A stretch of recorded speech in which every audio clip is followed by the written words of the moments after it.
That should work. Hey folks, Nathan here. This is a PlayStation VR Let's Play. Basically using my lunch hour here to do this, so this will be fairly short. Just going to run through one quick mission here, or most of a mission, depending on time. But I want to give you a chance to see Bravo Team in action. This is one of these games that was hyped up as it was going to be another of these system sellers for the PlayStation VR. This and the Inpatient both were hyped like that, and both are from Supermassive Games. Supermassive is a team that made the great Until Dawn. They did Until Dawn Rush of Blood that was really good for a rail shooter. And then more recently they had Inpatient and Bravo Team. And in both cases, they've had a lot of hype about how good these games are going to be and how much it's going to help sell systems. But no. The Inpatient is alright if you like a walking simulator. Doesn't tend to do very much otherwise. Has some replayability for branching paths, but it's all from conversations. And just, it wasn't what people expected it to be. But Bravo Team, they were like, alright, it's going to be like Call of Duty, but VR or something. It's going to be so awesome. And no, not so much. So, we've got the ability to choose a character, male or female. Then once you choose the character, picking one of three faces. You have the ability to play with an online partner, which is the more fun way of doing it, or a friend partner, again, either way with a human partner with you, or an AI partner. I'm just going to use AI, so I don't have to worry about signal strength. You have a single-player game. Once you've finished any levels, you then have a score attack game, which we'll look at briefly. And there is a tutorial that's very basic on explaining to you how this is going to work. And a few things you can change in your options, though honestly not a whole lot. Which hand is dominant, turn on or off subtitles, and are you going to move based on where your gun is pointing or where your face is pointing? That's basically it. We're going to jump into the single-player campaign. There are 3 different levels. We'll just grab Rookie so I can talk and do it at the same time without having to worry about it. You'll notice here, I completed the entire campaign. The game came out on Tuesday. I played half. Then the next day I played half. Now it is Thursday. I'm done. The campaign took like 3 hours, and I'm probably going to be deleting this off the hard drive pretty much as soon as this stream is over with, because there is just nothing else except score attack to get you to keep coming back.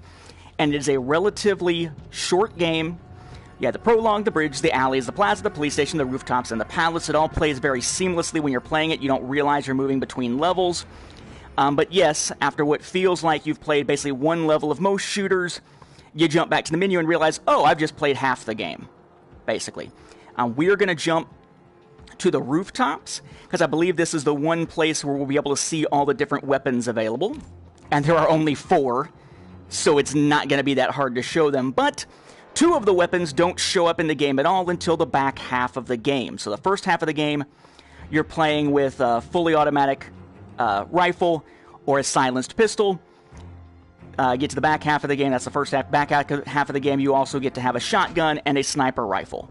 There are no grenades, there are no grenade launchers, there are no explosives. What you see is what you get, the 4 most generic possible weapons in a shooter like this. Okay, it is using the aim controller, and generally it's going to be fairly accurate. But when it gets off, you are totally screwed and have to restart the game to line it up. And the checkpoints are pretty far apart level to level, so expect to wind up having to replay a lot if your aim gets sort of disconnected from what you're trying to do. Like not aiming in the right direction. But you'll notice here, I don't have free movement, but when I point, and you can use your head or the gun, that's what that option mode is, to different places for cover. And then I'm going to hit X to move to that place of cover. If I ever move to a place of cover and realize I need to immediately move back, I hit circle, I move back. But you'll notice what's happening here with the movement. One thing that's kind of immersion breaking is the fact that everything is freaking huge. Okay, you are huge, your buddies are huge, your guns are huge. It's the same thing like with the Inpatient. Everybody feels like they're about 20% larger than they should be. So it's kind of a weird immersion-breaking thing in that sense. But the biggest immersion-breaking thing is that when you move, their solution to you know, we're not going to let you get motion sick by kind of doing the bob and run kind of thing, is not to just have it like go black and bob and run, or like have it go black and then just fade up and you're in the new position. It's to throw you out of the character's eyes into a third-person perspective where the camera doesn't necessarily face forward, so you kind of have to snap back to the VR view. So like, let's say I'm going to go here. So I click, I'm in third person now, he's walking up there, and now this time the camera, when it switched, was kind of facing the same direction as it otherwise would have been, but that is not always the case. You do have an immediate 180, which is pressing down on the right stick, but you cannot just do a normal click, click, click to rotate yourself. Your options are face the direction of the cover or face the opposite. The end. Okay? Nothing else you can do beyond that as far as movement controls.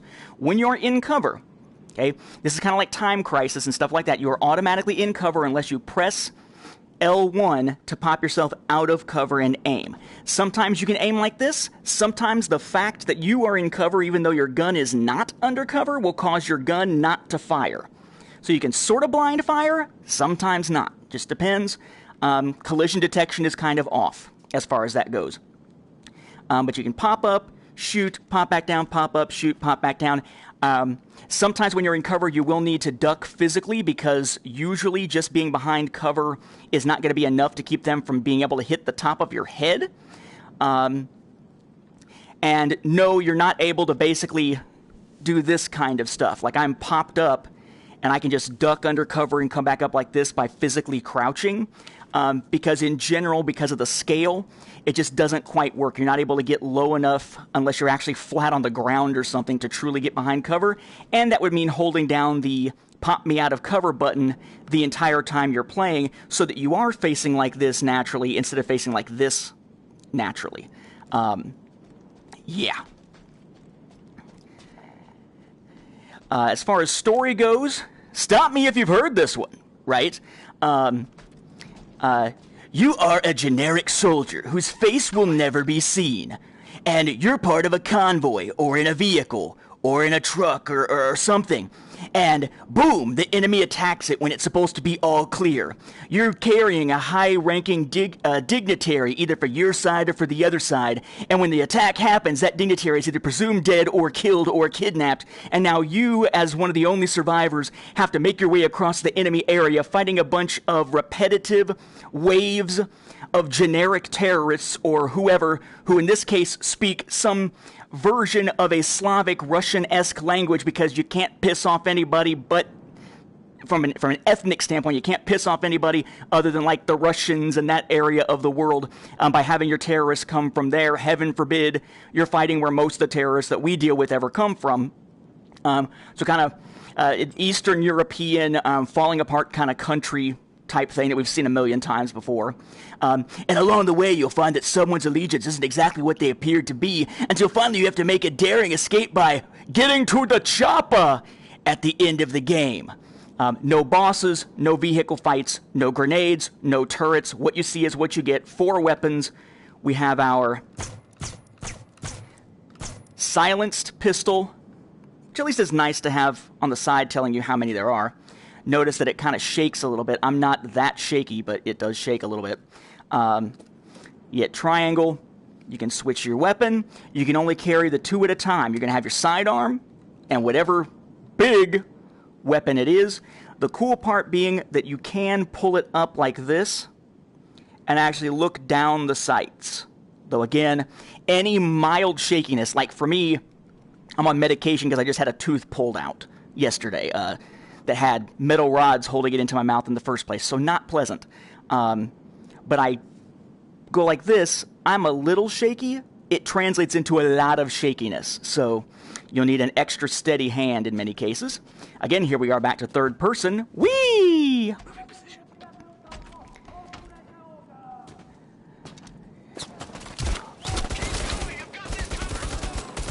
Again, generic enemies, faces covered.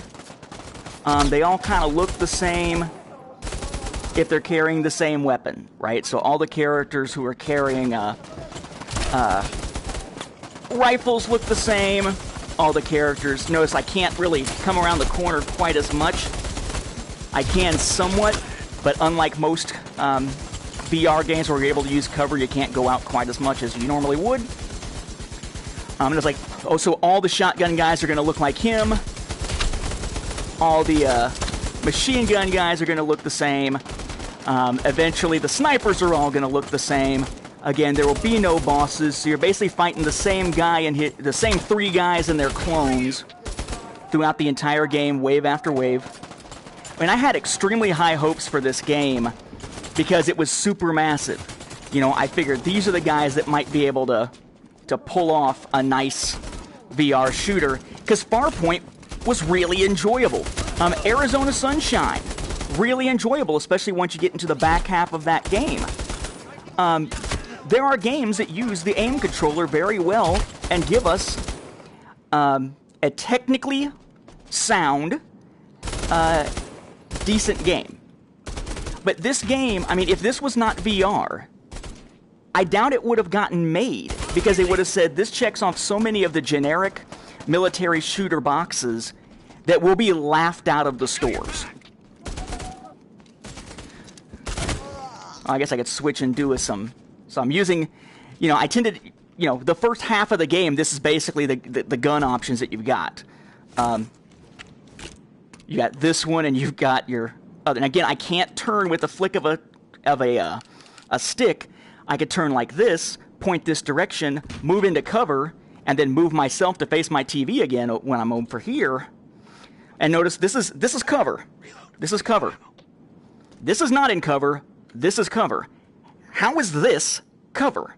You actually will have to duck sometimes. There's inconsistency to the height of the cover. Now these barrels,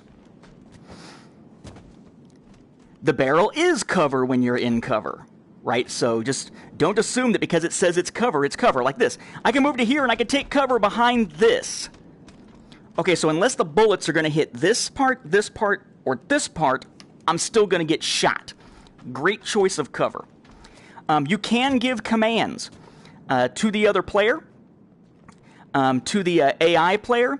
You use the front stick to do that on the aim controller, or the left stick, but it never tells you except for once in the tutorial what those commands are, and after that you are on your freaking own to remember. Even when you press the button that gives you a layout of what the controls look like, all it has is gestures for that. You can switch fire modes. It never actually tells you that unless you just look on this, but the fire mode is basically one shot, burst, or auto for the machine gun. Fun, fun, fun. But yeah, so it lays all that stuff out. Good news is you can also tell, there's an option to make your partner shut the hell up, which is nice.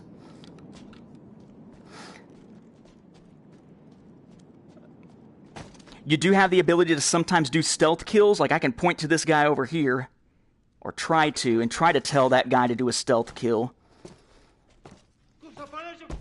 Oh, what the hell? I've never actually had the guy, when I tried to do a stealth kill, run away from me.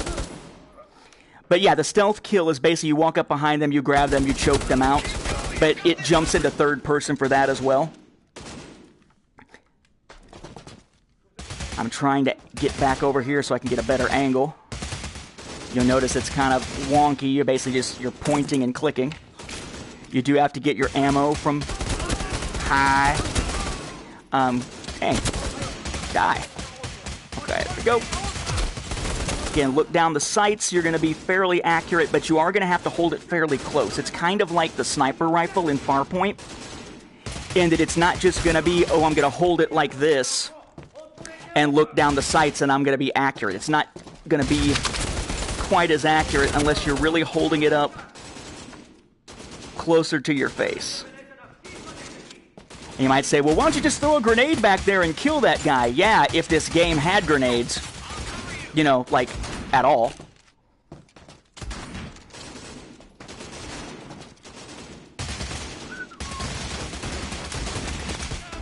See, that guy's over there, so now I can just be like, die. I'm kind of going to play this a little more reckless, because I do want you to see what happens if, I mean, you can do a teammate revive, like you don't have to go back to the checkpoint. until both of you are shot. As soon as you're hurt, the teammate will come try to revive you. You will try to revive the teammate. It is only ever 2 people at a time.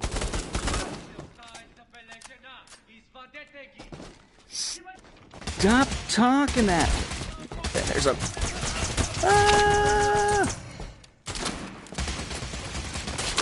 Damn, who is... I don't know how he's able to hit me like that. Yeah.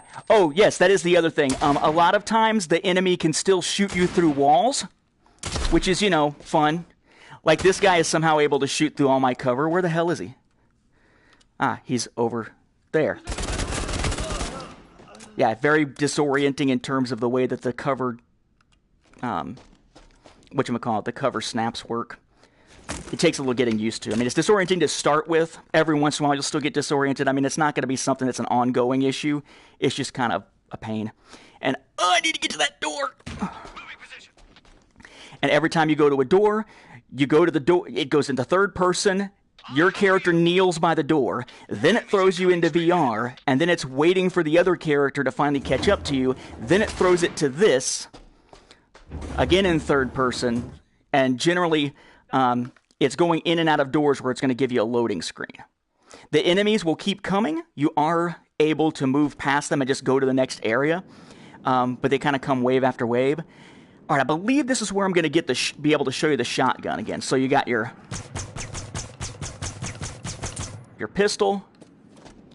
You got your automatic. And yes, that's called an automatic. Those who say...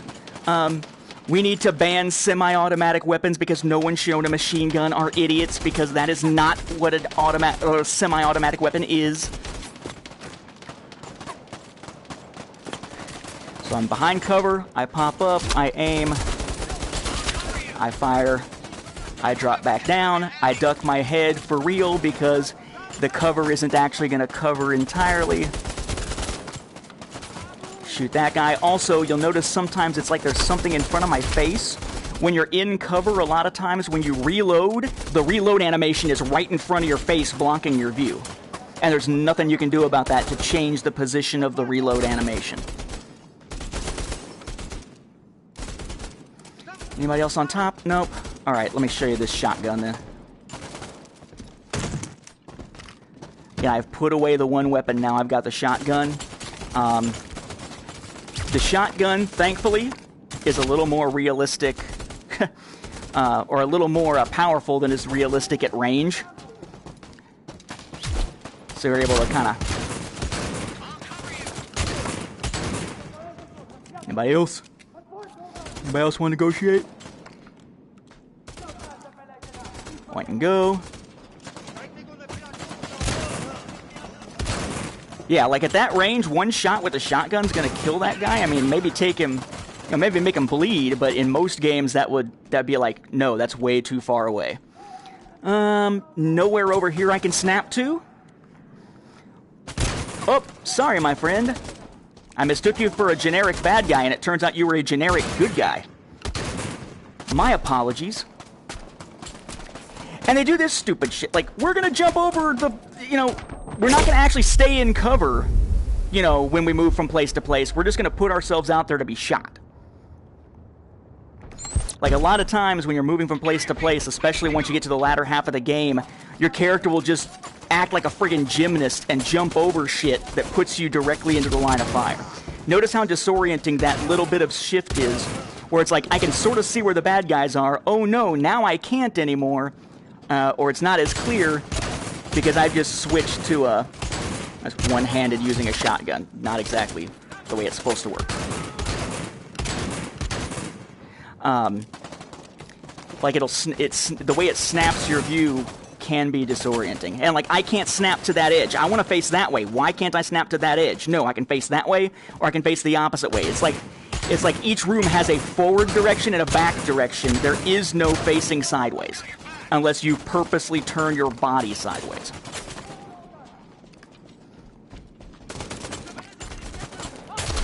Whoa! Whoa, where the hell did that guy go? Oh, oh no, so that's me. Alright, so it came up close to me. So I, as a character, I think that's me. Is that me, or am I the one on the ground? I can't friggin' tell. Yeah, I was the one who was just doing the hand-to-hand combat with zero control over it because the enemy got close enough to me to initiate that. I had no control, I had no initiation, I didn't even know who the hell it was.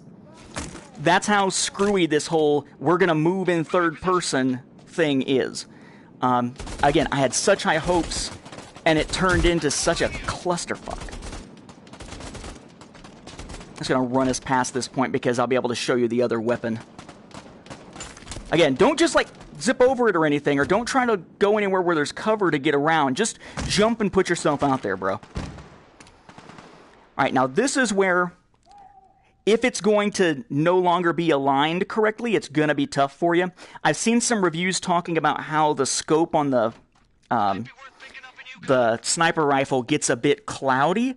It's because they're not lining it up correctly. You know, it's like an actual sniper rifle, and if there's a lens on the front, there's a lens on the back, and if they're not lined up, of course you're not going to be able to see through it. Duh. One place where I think the reviews are getting it wrong oftentimes. Okay, so I'm sitting here. Come on. Come on. Come to the door. Come to the door. There you go. You'll get tired of that animation because that is the way that it will often cover your loading screens level after level. You never actually get to see the explosion. It's like this game assumes that explosions are bad and are going to scare everyone. Alright, so let's go over here. Now it clicks back to me being able to see. I'm going to jump over here. And pop up, look down the sight. Oh, nope.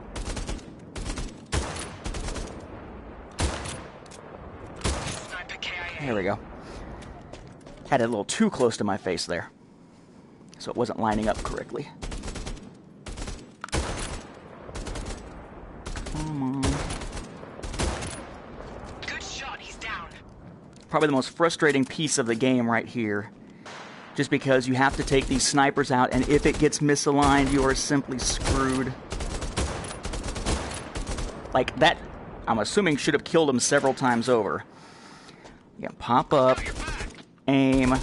At this point, the controller is resting against the headset, and I don't want to bust up the headset. Shoot the guy across the way, who is kind of a pain.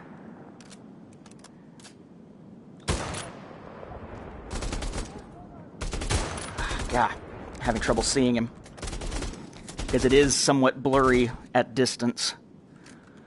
If you want to go downstairs, you point to the stairs and you make them move. Alright. Looking. Damn it. Like, I'm trying to move with... I'm trying to use one eye to aim, and using one eye isn't helping. There we go. Use both eyes there. You notice I keep putting it down to my side. That is to try to help it realign.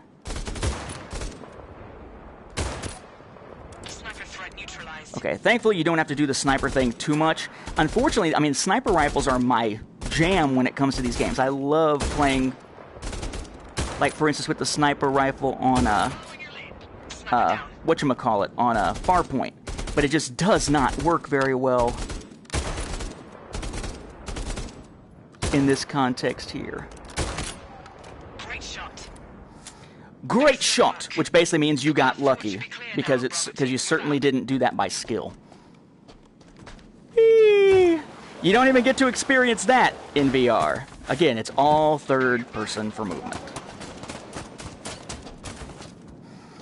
Hello?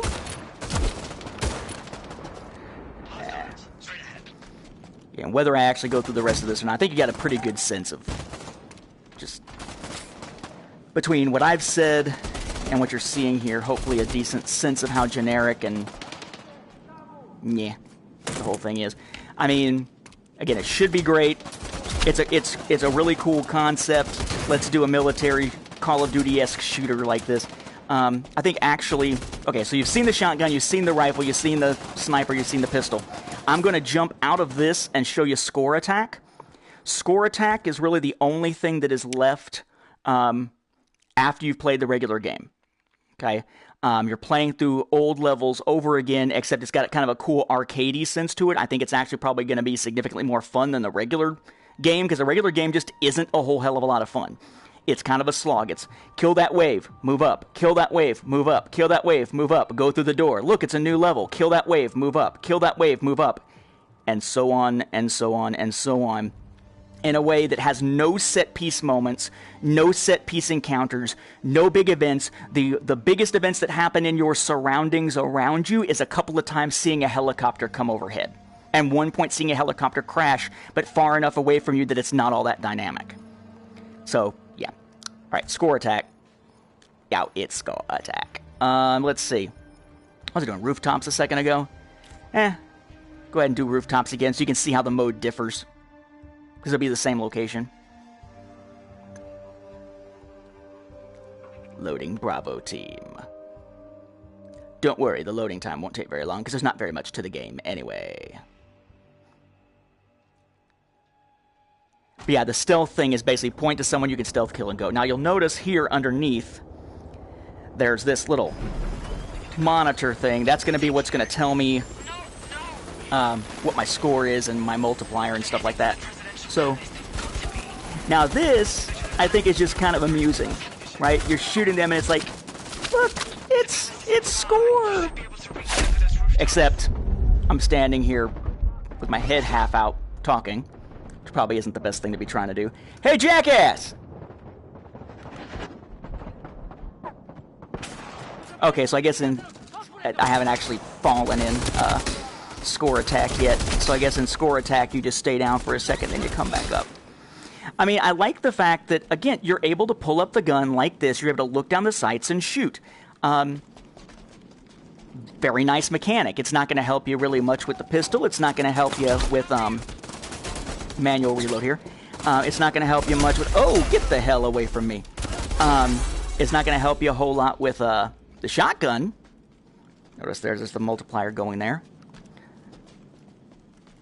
I mean, score attack is essentially just, hey, just play the same thing over again, except we're keeping track of your score. And we got the cool little sound effects and visual effects when you're actually hitting them, which I think is rather amusing. Like, you just shot him in the head, 1020! Ba-ting! Video games turn warfare into games. It's all about points. Video games are bad for children because they do that. Believe me. Believe me. Ah!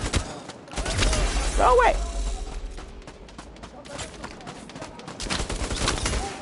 Don't worry, if this video game is designed to teach kids how to actually use weapons, don't worry, because it feels nothing like a weapon would actually feel. Unless the kid makes a weapon out of PVC piping and puts a glowing ball on the end of it and plays and tries to shoot it only while standing in front of the television. In which case, yes, very realistic. Let me show you that. Yeah. See, won't fire here. There. You gotta be a little bit up above it in order for it to fire. Whoop. And you do have to do a manual reload on score attack. And I'm only down to 5 bullets, so... Uh-oh! Let's bust out the pistol. Moving position again. Oh! And the guy is so stupid, he's just like, what? Woo!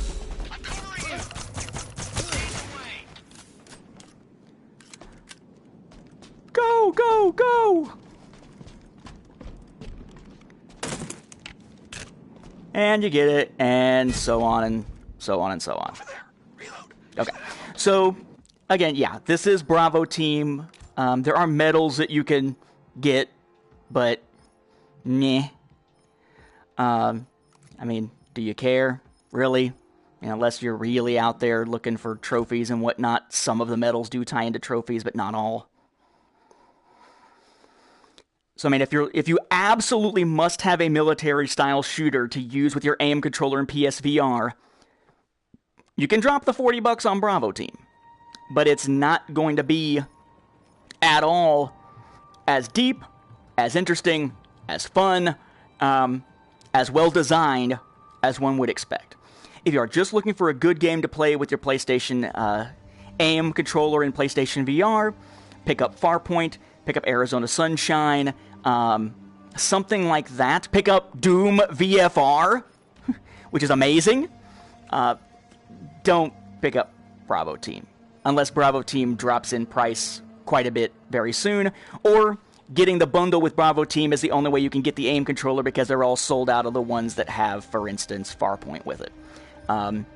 Personally, I am really annoyed that I pre-ordered this thing so far in advance and spent the $40 to get the game only for this to be what we got. This is the equivalent of what I would say is maybe a $20 game at best. Supermassive really had my support early on, but after The Inpatient and this, they've fallen from the heights of Until Dawn and Until Dawn Rush of Blood, and they're really going to have to do something particularly good with their next outing in order for them to sort of get their reputation back. All right, so that said, I'm going to head out of here. Thank you for watching. Hopefully this has been enough of a cautionary tale that you will find yourself a better aim controller game to play, or if you are going to still pick up Bravo Team, at least you know what you're getting yourself into, unlike most of us who bought it on day one. Thanks for watching.